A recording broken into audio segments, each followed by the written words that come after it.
Herzlich willkommen auf meinem Kanal. Es geht um das Eastwood Tiger von Fox Knives in der Tools for Chance Edition. Das ist einer von wenigen Prototypen, also schon was Besonderes.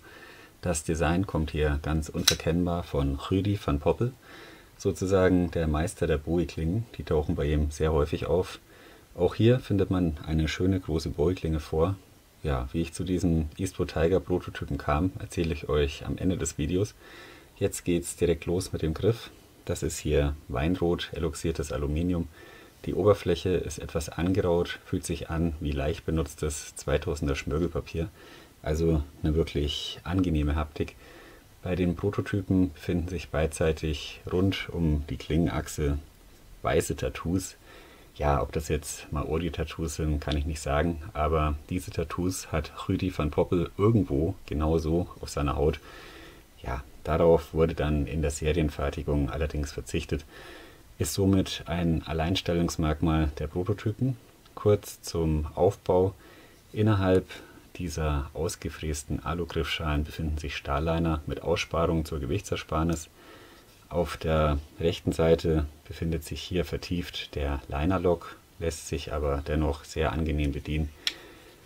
Dann haben wir einen schwarz geriffelten Backspacer aus Stahl.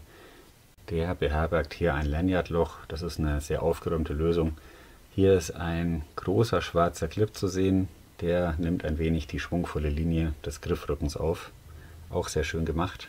Der Clip ist hier nicht umsetzbar, Trageposition ist Tip-Up rechts. Wir sind hier weit weg von einem Deep Carry Clip, sind hier etwa 2 cm, ist aber auch nicht so schlimm. Bei diesem Messer hätte es mir allerdings gut gefallen, wenn der Clip innerhalb der Griffschalen verschraubt werden könnte. Dann hätte man die Option, den Clip zu entfernen, ohne die Optik durch störende Löcher oder Schrauben negativ zu beeinflussen. Ist jetzt meine subjektive Meinung. So ein großes Messer kann ich mir sehr gut in einer schönen Gürteltasche vorstellen. Ja, wenn ich schon mal bei der Verschraubung bin, das sind bei dem Griff 2 6er Torx, genauso wie beim Clip sind auch 2 6er Torx. Die Achsschraube ist eine 8er Torx. Dann haben wir eine Griffform, die sich stark an den spanischen Navajas orientiert. Dieser stark abfallende Rücken ist typisch. Moment bitte, ich habe hier mal ein Navaja zum Vergleich, dann kann man das sehen. Also das ist schon sehr identisch. Die Handlage ist hier wirklich hervorragend. Das ist eine Grifflänge von 131 mm, also ist schon gewaltig. Greifbar sind hier vom Flipper-Tab bis zum Griffende immer noch knappe 11 cm. Man kann hier auch in den Vorgriff gehen, ohne dass man in die Klinge kommt. Das ist auch gut gelöst. Griffbreite liegt hier bei schmalen 13 mm und das Griffvolumen liegt zwischen 75 und 85 mm. Ja, dieser gewölbte Klingenrücken, der passt perfekt in die Handinnenfläche. Absolut überzeugendes Griffkonzept. Kommen wir zur Klinge.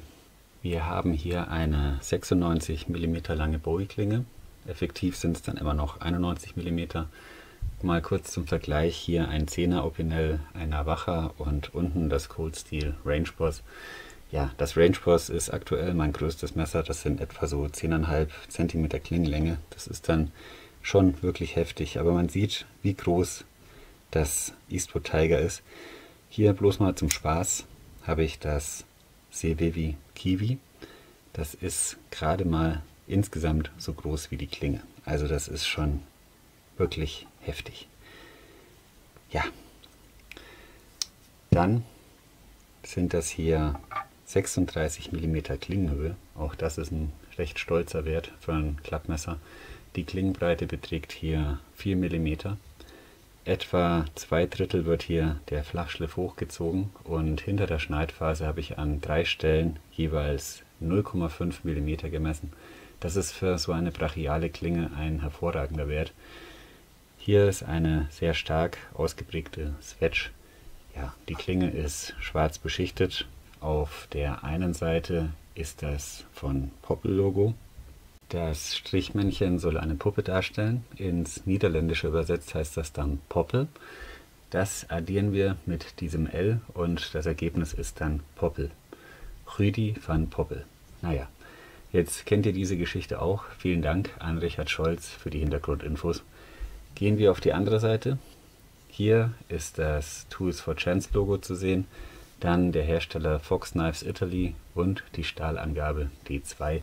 Wobei es hier das Gerücht gibt, dass es sich statt des T2-Stahls auch um einen S90V-Stahl handeln könnte. Das steht im Raum, könnte man sicherlich irgendwie testen. Ist mir aber letztlich egal. Das Messer soll in Ruhe mit diesem kleinen Mythos weiterleben. Das macht es noch interessanter. Ja, dann ist hier ein Flipper-Tab.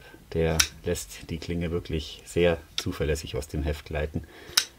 Das macht auch richtig Spaß. Also das meiste macht hier die Schwungmasse, respektive die Schwerkraft. Funktioniert wirklich einwandfrei. Die Klinge läuft auf Kugellagern, rastet auch sehr sauber im Linerlock ein. Der sitzt hier perfekt. Der Klingenstand ist absolut mittig. Kurzum, das gesamte Messer ist tadellos verarbeitet. Wirklich ein Traum von einem Messer. Dazu kommt, dass es ein Prototyp ist. Das ist für mich ein ganz besonderes Messer in meiner Sammlung, also dürfte dann auch das wertvollste sein. Leider ist es nicht 42a konform. Ganz kurz noch zum Gewicht. Das sind 184 Gramm. Für die Größe des Messers geht das Gewicht meines Erachtens in Ordnung. Jetzt erzähle ich euch dann noch kurz, wie ich zu diesem schönen Stück kam. Wie kam ich zum Eastwood Tiger Prototypen? Das war ein Vatertags-Giveaway von Dennis Hauser. Ja, da hatte ich richtig Glück. Als ich die Nachricht dann erhielt, war ich echt von den Socken. Der Gewinn ist jetzt etwa 3 Monate her. Das war Anfang Juni 2021. Aufgrund meines wirren Upload-Plans habe ich es jetzt erst geschafft, ein Video zu machen. Das tut mir leid, aber irgendwie ist da bei mir immer so ein bisschen der Wurm drin. Kurz noch zum Lieferumfang. Das ist hier dieses schöne Tools for Chance Etui.